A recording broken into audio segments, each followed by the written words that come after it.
The diplomatic ship arrived at Nexus Station exactly on time. Daewon stood near the viewing window and watched the massive structure grow larger as they approached. He had seen many space stations in his life, but nothing like this. Nexus Station was enormous, built from materials that seemed to shift colors in the starlight. It looked ancient and powerful. "We're being hailed," said Yuna from the communications console. Her voice was steady, but Daewon could hear the slight tension underneath. Everyone on the ship felt it. This meeting would decide humanity's future in the galaxy. "Put them through," Daewon said. He straightened his uniform and walked to the center of the bridge.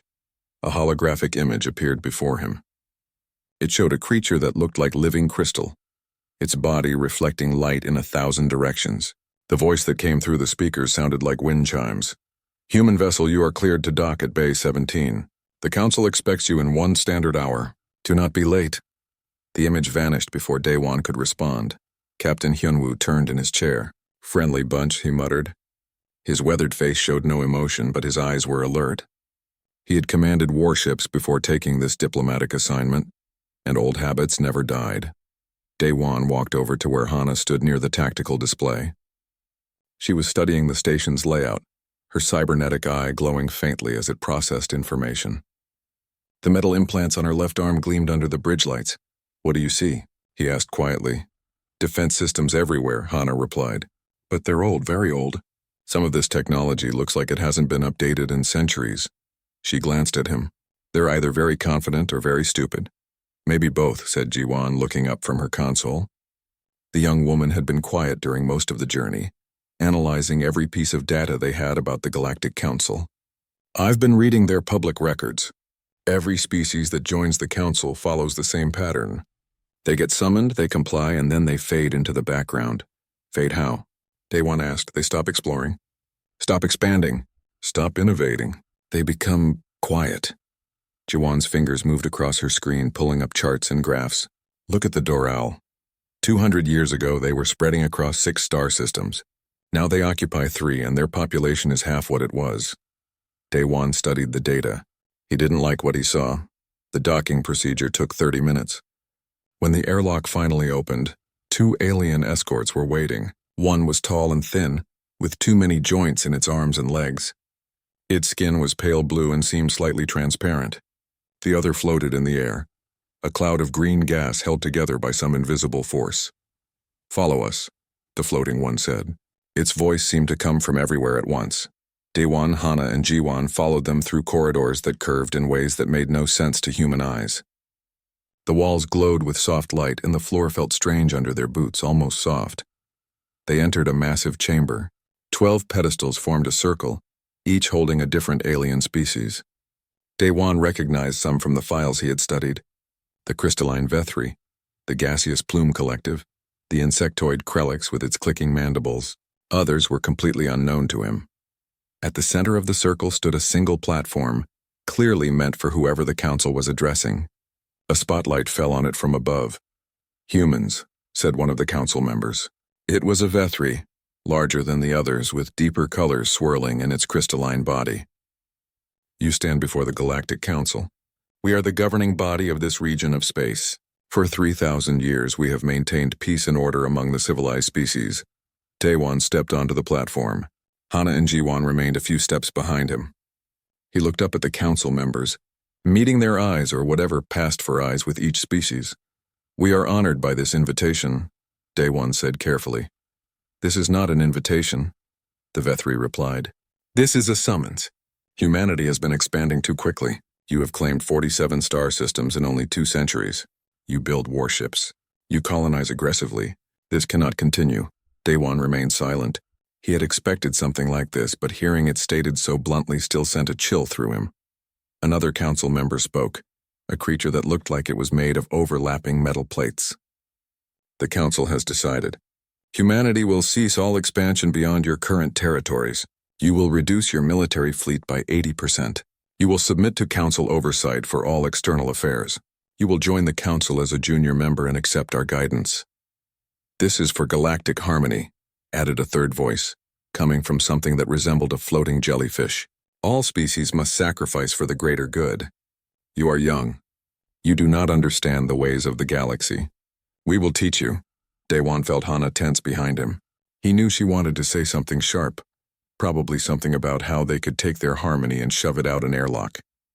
But this was his job, not hers. The council's offer is generous, Daewon said slowly, choosing each word with care. However, this is not a decision I can make alone.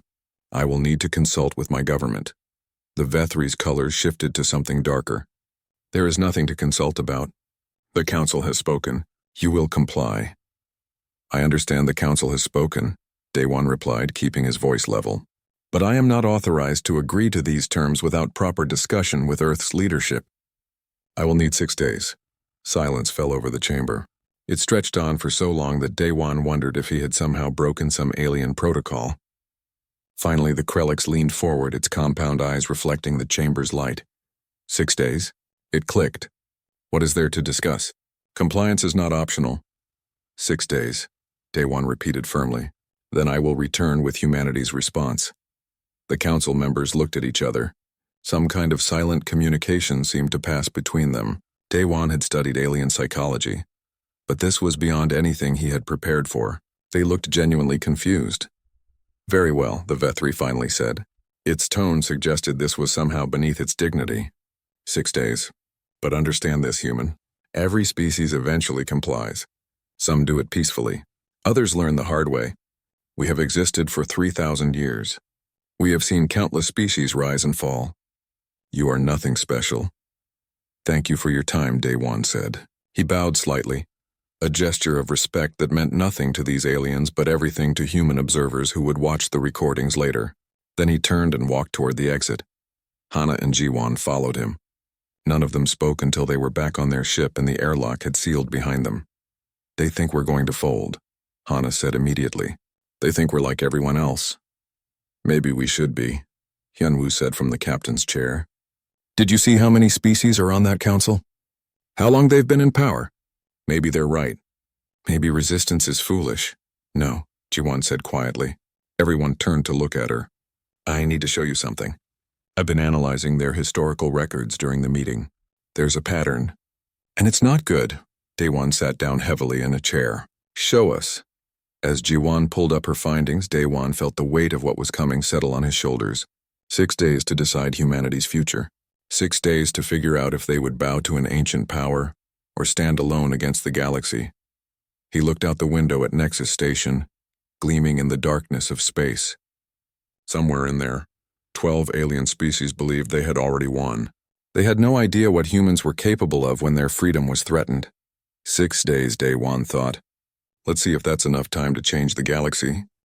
The conference room was crowded. Daewon had called every senior officer on the ship to this meeting. The holographic display in the center of the table showed streams of data, charts, and historical records. Jiwon stood beside it, her face pale but determined. I need everyone to see this, she said. What the council didn't tell us is more important than what they did tell us. She pressed a button and the display changed. It showed a timeline stretching back 3,000 years. Different colored lines represented different species. This is the council's history, Jiwon explained. Every line is a civilization that joined them. Notice anything strange? Yuna leaned forward. They all follow the same pattern. They join, they stay stable for a while, then they decline. Exactly, Jiwon said. But it's worse than that. Look at the Doral. She highlighted one line. They were explorers, scientists, builders. When they joined the council 200 years ago, they controlled 6 star systems. Now they have 3. Their population dropped by half. Their scientific output is almost 0. Could be natural decline, suggested one of the junior officers. Could be, Jiwon agreed. Except it happens to every species. Every single one. She pulled up more data. The Kestrix used to be traders and adventurers. They mapped half the galaxy. That was 400 years ago. Now they barely leave their home system. The Mycerians were philosophers and artists. Their cultural output was legendary. Now they produce almost nothing new. The room was silent. Everyone stared at the declining lines on the display. How many species total? Daewon asked. 73 have joined the council in 3,000 years, Jiwon said. 47 of those are now extinct. Completely gone. The council doesn't mention them in their official histories. I had to dig through archived records to find them. 47 extinct civilizations, Hana repeated softly. And the council just forgot to mention that? A door at the back of the room opened. Minho entered carrying a data pad. He was older than most of the crew, with gray in his hair and tired eyes. He had spent the last 15 years studying alien cultures and had specifically requested assignment to this mission. "Sorry I'm late," Minho said. "I was verifying Jiwon's findings." "She's right. All of it is right." He set his data pad on the table. "I've been studying the council for years and I never saw the full picture until now. They're not governing the galaxy. They're strangling it." "Explain," Daewon said. Minho pulled up new information on the display. "The council uses economic control. When a species joins, they get access to council trade networks." "Sounds good, right? Except the council controls what gets traded, where it goes, and at what price. Within a few generations, member species become completely dependent on council-approved goods. They also control technology sharing," Jiwon added.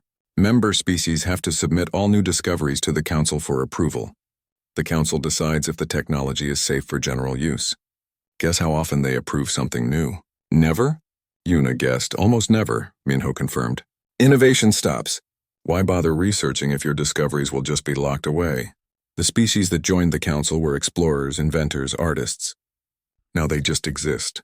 They consume council-approved products, follow council-approved rules, and slowly fade away. Hyunwoo had been quiet during all this. Now he spoke up. "What about their military? Can they actually enforce all of this?" Hana pulled up a tactical display. "That's the interesting part. Their fleet is massive but outdated. Most of their ships are ceremonial. They haven't fought a real war in over 1,000 years. Because nobody resists," Daewon realized. "Exactly," Hana said. "Every species that's joined the council did so peacefully. They were convinced it was the smart choice. The safe choice. By the time they realized what they'd given up, it was too late. They were too dependent on the council to break away." Daewon stood and paced around the room. His mind was racing. So the council is a trap. A slow, comfortable trap that species walk into willingly. "And now they want us to walk in too," Minho said. "Give up our fleet, stop expanding, accept their oversight. In 100 years, humanity would be just another declining species. In 200 years, we might not exist at all. We need to tell Earth," Yuna said. "Right now." "We will," Daewon assured her. "But first, we need more information. Jiwon, can you get deeper into their archives? I want to know everything about how they operate. Minho, I need you to analyze their economic systems. Find the weak points." "Hana, I'm already on it," Hana interrupted. She was working on her console, her cybernetic eye flickering. "I'm mapping their fleet positions, station defenses, and communication networks. If this turns into a fight, I want to know exactly what we're up against." "Good," Daewon said. "We have 6 days. Let's use them." The next 3 days were intense. The crew worked around the clock, gathering and analyzing information. Jiwon barely slept, diving deeper into council archives. She discovered something else disturbing. The 3 species who wanted to leave the council were sending coded messages to each other. They were planning something but were too afraid to act. On the 4th day, something unexpected happened. Yuna rushed into the conference room where Daewon was reviewing reports. "We're receiving a private transmission," she said. "It's from someone on Nexus Station. They want to talk to us secretly." Daewon looked up. "Who?" "They say their name is Solinth. They're Vethri. A council member wants to talk to us." "Why?" "They wouldn't say over the transmission. They want to meet in person. There's a neutral area on the station, a market district. They'll meet us there in 2 hours." Daewon considered this. It could be a trap. But it could also be an opportunity. "I'll go," he decided. "Hana, you're with me. Yuna, you come too. If this Solinth wants to talk, let's hear what they have to say." 2 hours later, Daewon, Hana, and Yuna walked through the market district of Nexus Station. It was crowded with dozens of alien species buying and selling goods from across the galaxy. The noise was overwhelming, a mix of languages and sounds that made no sense to human ears. They found Solinth at a small cafe overlooking a plaza. The Vethri was smaller than the one who had spoken at the council meeting, with lighter colors swirling in its crystalline body. It sat alone at a table looking nervous, if a crystal being could look nervous. "Thank you for coming," Solinth said as they approached. Its voice was softer than the other Vethri, almost musical. "Please sit." "We don't have much time." They sat. Daewon studied the alien carefully. "Why did you contact us?" "Because you're different," Solinth said. "You asked for time to consider. No one has ever done that before. Every other species just accepted the Council's terms immediately. The Vethry's colors shifted to something that might have been blue. I've been studying humans since you made contact with galactic civilization. Your history is full of resistance, rebellion, and revolution. You don't accept authority easily. Is that a problem? Hana asked, her hand resting casually near her sidearm. For the Council? Yes, for the galaxy. Maybe not. Solenth leaned forward. I'm young by Vethry standards. Only 340 years old. Most of the Council members are over 1,000. They remember when things were different, when the Council actually protected species instead of controlling them. What changed? Daewon asked. Fear, Solenth said simply. 1,000 years ago there was a great war. Species fought over resources, territory, and ideology. Billions died. The Council was formed to prevent that from ever happening again. But somewhere along the way, prevention became control. Peace became stagnation. Safety became a cage. Yuna was recording everything on a hidden device. You're risking a lot by telling us this. I know, Solenth admitted. But 3 other species on the Council want to leave. They're tired of watching their civilizations decline. The Doral, the Kestrix, and the Mycerians. They've been sending secret messages for years. But they're afraid. The Council controls their economies, their trade routes, and their resources. They think rebellion means death, does it? Daewon asked. I don't know, Solenth said. It's never been tried. Not in 1,000 years. The Vethry's colors shifted again. But you humans might be the catalyst. If you refuse the Council's terms, if you stand up to them, others might find the courage to do the same. Or the Council might crush us, Hana pointed out. They'll try, Solenth agreed. But here's what they don't want you to know. The Council's power is based on fear and economic control. Their military is ceremonial. They haven't fought a real war in over 1,000 years. If someone actually challenged them, really challenged them, they might not be able to respond effectively. Daewon felt pieces falling into place in his mind. You're telling us we have leverage. I'm telling you that the galaxy is ready for change, Solenth said. But someone has to be brave enough to start it. A chime sounded from Solenth's communication device. The Vethry stood quickly. I have to go. If anyone knows we met, we'll both be in danger. But please think about what I've said. Solenth paused. And if you do decide to stand against the Council, contact me. You won't be alone. The Vethry disappeared into the crowd. Daewon, Hana, and Yuna sat in silence for a moment. Well, Hana finally said, this just got interesting. They returned to the ship and immediately called another meeting. The encrypted message from Earth arrived on the 5th day. Daewon read it 3 times to make sure he understood correctly. Then he called his senior staff to his quarters. Earth's response is clear, he said, handing the datapad to Hyunwoo. We do not yield. We do not surrender our freedom. We make a stand. Hyunwoo read the message and passed it along. His weathered face showed something that might have been pride. They're also sending the fleet. 30 warships will arrive within 48 hours. They'll take positions around Nexus Station. That's bold, Minho said. Maybe too bold. The Council will see it as an act of war. The Council already sees us as a problem, Hana replied. She was cleaning her sidearm, a habit she had when thinking through tactical problems. At least this way we have backup. Yuna looked worried. What if we're wrong? What if the Council is stronger than Solenth thinks? We could be starting a war we can't win. We could, Daewon admitted. But living under Council control is a slower death. At least this way, we go down fighting. A chime sounded from the communication console. Yuna checked it and her eyes widened. It's Solenth again. Private channel, heavily encrypted. Put it through, Daewon said. Solenth's crystalline form appeared on the holographic display. The Vethry looked different somehow. The colors swirling in its body were brighter, more energetic. Daewon, Solenth said. I have news. The Doral, Kestrix, and Mycerians want to meet with you, together. They're ready to talk about forming an alliance. Daewon felt his heart rate increase. When? Tonight. There's an abandoned section of the station, old maintenance corridors that haven't been used in centuries. I'll send you the coordinates.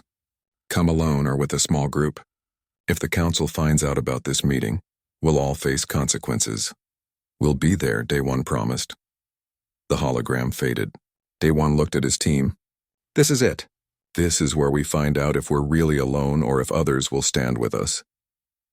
6 hours later, Daewon, Hana, and Yuna made their way through the maintenance corridors of Nexus Station. The lights here were dim and flickering. Dust covered everything. It smelled strange, like old metal and recycled air that had been recycled too many times. They found the meeting place. It was a large chamber that might have once been a cargo bay. Solenth was already there, along with 3 other aliens. The first was clearly Doral. It stood about 5 feet tall with blue-green skin that looked slick and wet. Large eyes dominated its face and gills on its neck fluttered as it breathed. It wore a suit filled with liquid that kept its skin moist. "I am Borum," the Doral said. Its voice bubbled slightly. "I represent the Doral Council of Elders. Thank you for coming." The second alien was Kestrix, a bird-like creature covered in gray and white feathers. It stood on 2 legs with sharp talons, and its wings were folded against its body. Its eyes were bright yellow and extremely alert. "I am Tajin," it said, its voice high and sharp. "I speak for the Kestrix flight leaders. We have much to discuss." The third alien was the strangest. It looked like a walking mushroom, about 4 feet tall, with a cap-like head and a body that seemed to be made of interconnected fungal strands. It moved slowly and spoke even more slowly. "I am Minji," it said, its voice deep and echoing. "I represent the Mycerian network. We are pleased to meet you, humans." Daewon bowed to each of them. "Thank you for agreeing to this meeting. I know you're all taking a huge risk." "We're dying anyway," Borum said bluntly. "My people used to explore the oceans of 100 worlds.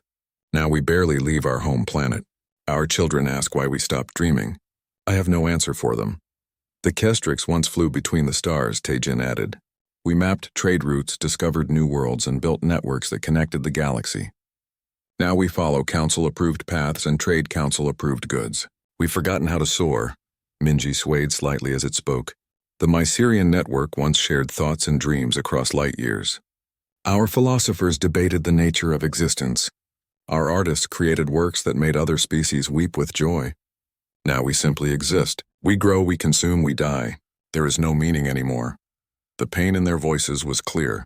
Daewon felt anger building in his chest. The Council had done this. They had taken vibrant, creative, exploring species and turned them into shadows of themselves. "Why now?" he asked. "Why are you willing to act now when you weren't before?" Solenth answered. "Because you said no. It seems like a small thing, but it's not. Every species that came before you immediately agreed to Council terms. They saw the Council's age and power, and assumed resistance was futile. But you asked for time. You asked to consider your options. You acted like the Council's authority over you was not absolute. It showed us something we'd forgotten," Borum said. "The Council only has power because we give it to them. If we stop giving it, they have nothing. But we can't do it alone," Tajin said. "The Council controls our trade, our economy, and our resources. If we rebel and fail, our species will starve. We need allies. We need humans." Minji moved closer to Daewon. "We have been watching humanity since you entered galactic space. You are violent, aggressive, and stubborn. These things frightened us at first. But now we understand. These qualities are what allow you to resist. You would rather fight and die than surrender your freedom. We have forgotten how to be that brave. We need to share information," Daewon said. "Everything you know about the Council's operations, their weaknesses, their dependencies. We need to understand exactly how they maintain control." For the next 2 hours they talked. Borum explained the Council's economic systems.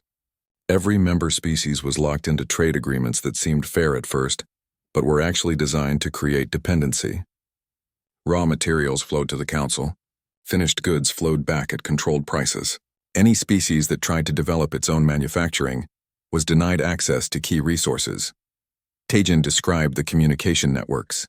The Council monitored all official channels. Any species that wanted to talk to another had to route messages through Council servers. Private communication was technically possible but heavily discouraged and sometimes mysteriously disrupted. Minji revealed the social control mechanisms. The Council promoted certain cultural values: safety over risk, stability over growth, peace over conflict. Species that questioned these values were gently isolated. Their artists weren't featured in Council galleries. Their scientists weren't invited to Council conferences. Over time, conformity became easier than resistance. "It's brilliant in its cruelty," Minho said softly. He had been quiet during most of the meeting, just listening and taking notes. "They don't conquer. They assimilate. They make resistance seem illogical and conformity seem wise. How do we break it? Hana asked. Yuna had been studying the data they'd been sharing. The key is the economic system. Everything else flows from that. If we can offer an alternative to council trade, we break their primary control mechanism. Humanity can do that, Daewon said. We have resources, manufacturing capability, and ships. We can establish our own trade network. But it won't be enough to just offer an alternative, Solenth warned. The council will try to stop you. They'll use economic pressure, political isolation, maybe even military force. Let them try, Hana said. Her cybernetic eye glowed in the dim light. Humanity's fleet will be here in less than a day. We're not defenseless, Borum looked worried. War would be disastrous. Billions could die. We want freedom, but not at that cost. War won't be necessary, Daewon said. He was forming a plan in his mind.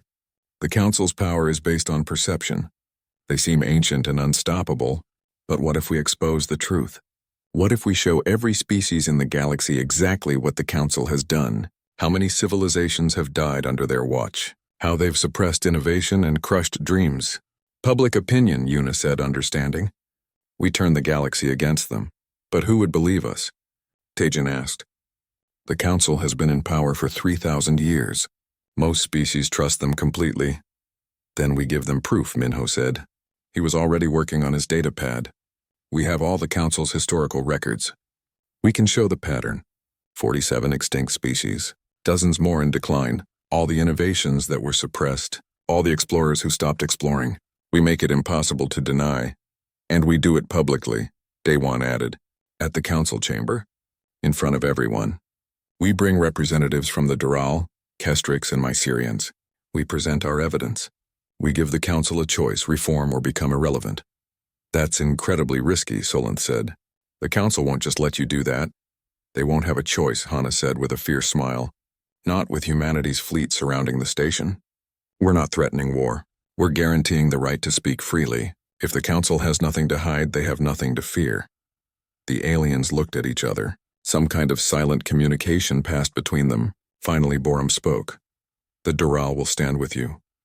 The Kestrix as well, Teijin said. The Mycerian network agrees, Minji added. Then we have an alliance, Daewon said. Tomorrow we return to the council chamber.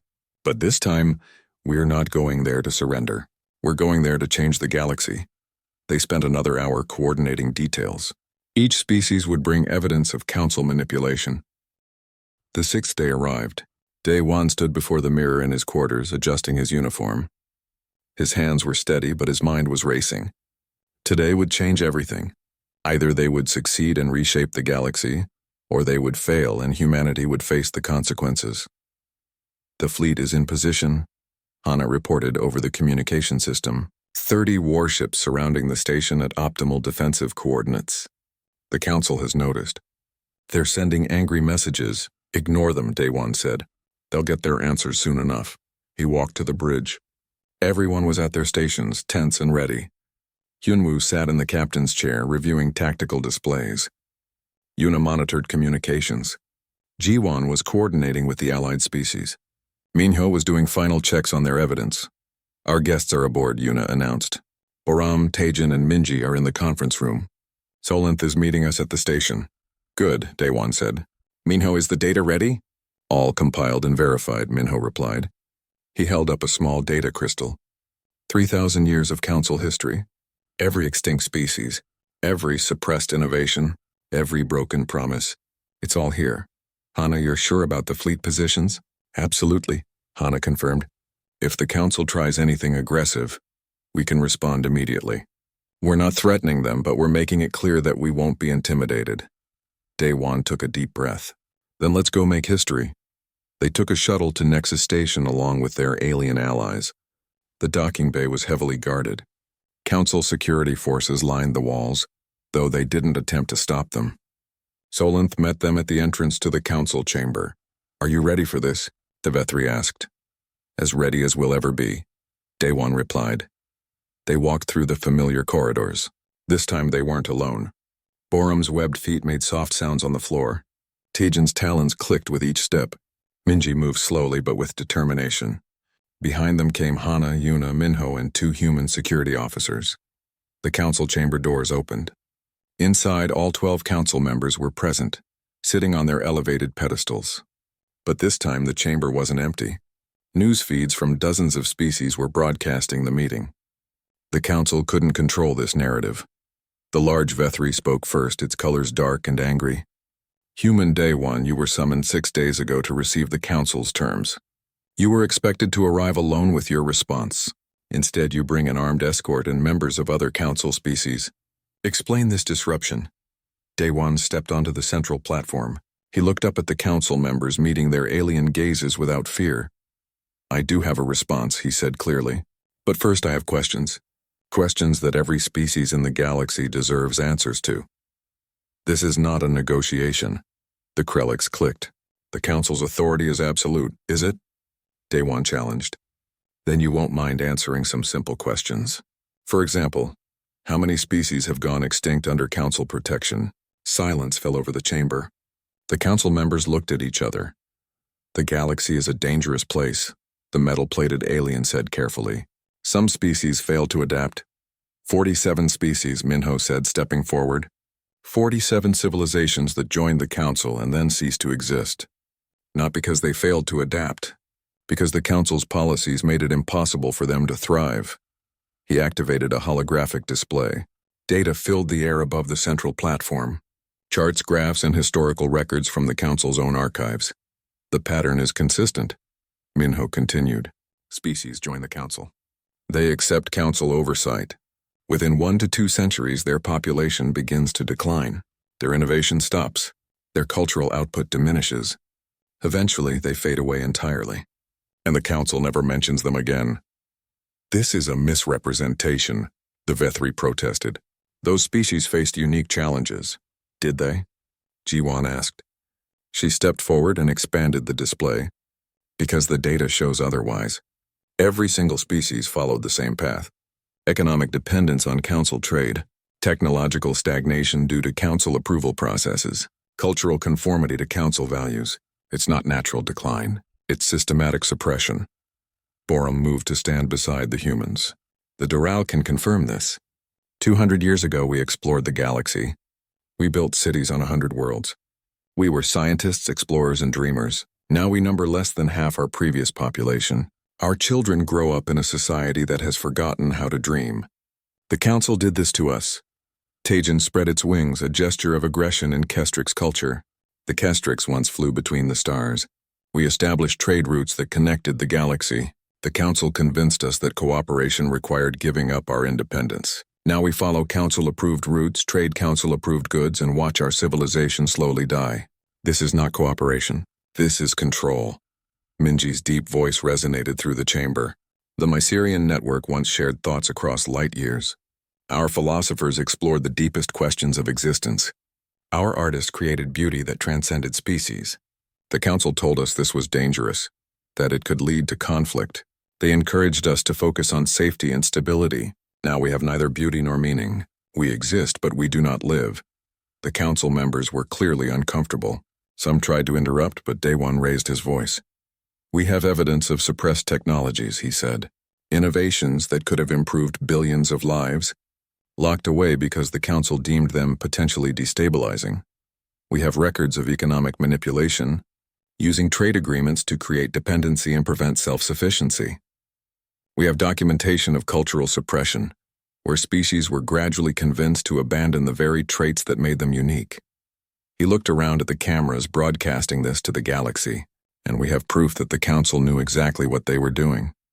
This wasn't accidental. This was policy. Taeyang, one of the data analysts from the human ship, stepped forward. I've compiled a complete economic analysis. The council's trade network is designed to extract resources from member species and return finished goods at controlled prices. Any attempt to develop independent manufacturing is denied access to key materials. Over time, member species lose the ability to sustain themselves without council support. Soman, a tactical officer, added her analysis. The council's military is almost entirely ceremonial. They haven't fought a real war in over 1,000 years. Their power isn't based on force. It's based on fear and economic coercion. They make species believe that resistance means death, when in reality the council can't actually enforce their will militarily. The floating jellyfish-like council member tried to regain control. These accusations are outrageous. The council has maintained peace for 3,000 years. We have protected countless species from war and chaos. You've created a different kind of death, Daewon said. A slow death where species lose their vitality, their creativity, and their will to grow. You call it peace. I call it a cage. He pulled out a datapad. This is humanity's response to your ultimatum. We reject it. Completely, we will not cease expansion. We will not reduce our fleet. We will not accept council oversight. We choose freedom over safety. We choose growth over stagnation. We choose life over this slow death you call peace. The council erupted in angry voices, clicking mandibles and swirling colors. You cannot refuse the council, the Vethri shouted. Every species must comply. It is for the greater good. Whose good? Hana challenged. She stepped forward, her cybernetic implants gleaming. Not the 47 extinct species. Not the Doral, Kestrix, or Mycerians who are slowly dying under your protection. The only ones benefiting from this system are you, the council members who maintain power by keeping everyone else weak. Daewon raised his hand for silence. We're not here to argue about the past. We're here to discuss the future. The council has a choice. You can reform. Create a truly representative system where all species have equal voice and equal rights. End the economic manipulation. Stop suppressing innovation. Allow species to grow and thrive. Or, he paused, letting the weight of the moment settle. Or we will establish our own alliance. Humanity, the Doral, the Kestrix, and the Mycerians will form the Free Worlds Compact. We will create our own trade network, share technology freely, and welcome any species that wants to live in freedom rather than security. The Council can maintain control over those who choose to stay, but you won't control us. This is rebellion, the Krellix hissed. It will lead to war. Only if the Council starts one, Daewon replied calmly. Humanity's fleet surrounds this station. Not to attack, to ensure that this conversation happens without intimidation. If the Council respects our right to self-determination, there's no need for conflict. But if the Council tries to force our compliance, we will defend ourselves. Solanth spoke for the first time since entering the chamber. I support the humans. The Council has lost its way. We were supposed to protect species, not control them. The Free Worlds Compact represents what the Council should have been. A voluntary alliance of equals, not a hierarchy enforced through fear. You betray your own people, the Elder Vethri said angrily. No, Solanth replied. I'm trying to save them. The Council is dying. The first week after the confrontation was chaos. Messages flooded in from across the galaxy. Some species condemned humanity for disrupting the peace. Others praised them for speaking the truth. The Council remained silent, locked in emergency sessions that no one was allowed to attend. Daewon worked 18-hour days coordinating with Earth and the allied species. The Free Worlds Compact needed structure, laws, and systems. It needed to be more than just a rebellion. It needed to be a real alternative. On the 8th day, something unexpected happened. A message arrived from a species called the Vorin. They were a minor council member, barely mentioned in galactic politics. Their message was simple. We want to join the Free Worlds Compact. By the end of the second week, 12 more species had sent similar messages. Not the major council powers, but smaller civilizations that had been slowly declining under council oversight. They saw hope in humanity's defiance. June arrived from Earth 3 weeks after the confrontation. He was a constitutional scholar, one of the best legal minds humanity had produced. His job was to help draft the founding documents of the Free Worlds Compact. This is remarkable, June said, looking at the list of species interested in joining. You've started something that could reshape the entire galaxy. Or destroy it, Daewon said tiredly. He hadn't slept well in weeks. The Council hasn't responded to our ultimatum. They haven't agreed to reform, but they haven't tried to stop us either. I don't know what they're planning. They're waiting to see if your alliance falls apart, Yunji suggested. She had also come from Earth, a former corporate negotiator now tasked with structuring the Compact's economic framework. The Council has time. They've existed for 3,000 years. They think you'll fail eventually. Then we won't fail, Hana said firmly. She was coordinating fleet movements, ensuring that human ships could protect the allied species if needed. We've come too far to back down now. The work was exhausting but necessary. June drafted a charter that guaranteed equal representation for all member species, regardless of size or power. No species could have veto authority. All decisions required a two-thirds majority. Technology would be shared freely. Trade would be conducted without central control. Yunji created an economic system based on mutual cooperation rather than dependency. Each species would maintain control of its own resources. Trade agreements would be negotiated between species directly, without a central authority setting prices or controlling routes. It was messier than the Council system, but far more free. The Doral, Kestrix, and Mycerians contributed their own ideas. Borum suggested a shared scientific council, where research could be conducted collaboratively. Tajin proposed a cultural exchange program that would prevent the kind of forced conformity the Council had imposed. Minji recommended a philosophical framework that valued growth and change over safety and stagnation. 2 months after the confrontation, the Free Worlds Compact held its first formal assembly. Representatives from 18 species gathered on a neutral station that humanity had constructed. It was smaller than Nexus Station, but it was theirs. Daewon stood before the assembly. "We gather here as free beings," he said. "No species is superior. No species is inferior. We are equals bound by common values: freedom, growth, cooperation, and respect. The Free Worlds Compact is not a government that rules over you. It is an alliance that serves you." The charter was read aloud in 18 different languages. When the vote came, it was unanimous. The Free Worlds Compact was officially established. Then came the hard part. The Council finally responded. A message arrived at the new station, transmitted on all frequencies. It was the Elder Vethri speaking, its crystalline body showing colors that seemed darker than before. "The Galactic Council recognizes the formation of the Free Worlds Compact," it said formally. "We do not approve of this division, but we will not prevent it. Species that wish to leave the Council may do so. However, they will lose access to Council trade networks, Council technology, and Council protection. We warn that this path leads to instability and conflict." It wasn't the crushing response Daewon had feared, but it wasn't acceptance either. The Council was betting that the Compact would fail without their support. "They don't understand," Solanth said. The Vethri had officially left the Council to join the Compact, the first Council member to do so. "They still think in terms of control and dependency. They can't imagine a system based on genuine cooperation." "Then we'll have to show them," Yunji said. She was already working on trade agreements between Compact members. "The Doral have resources the Kestrix need. The Mycerians have biological knowledge that humans can use. We don't need the Council's network. We can build our own." Over the next 6 months, the Free Worlds Compact grew. 5 more species joined, then 10, then 20.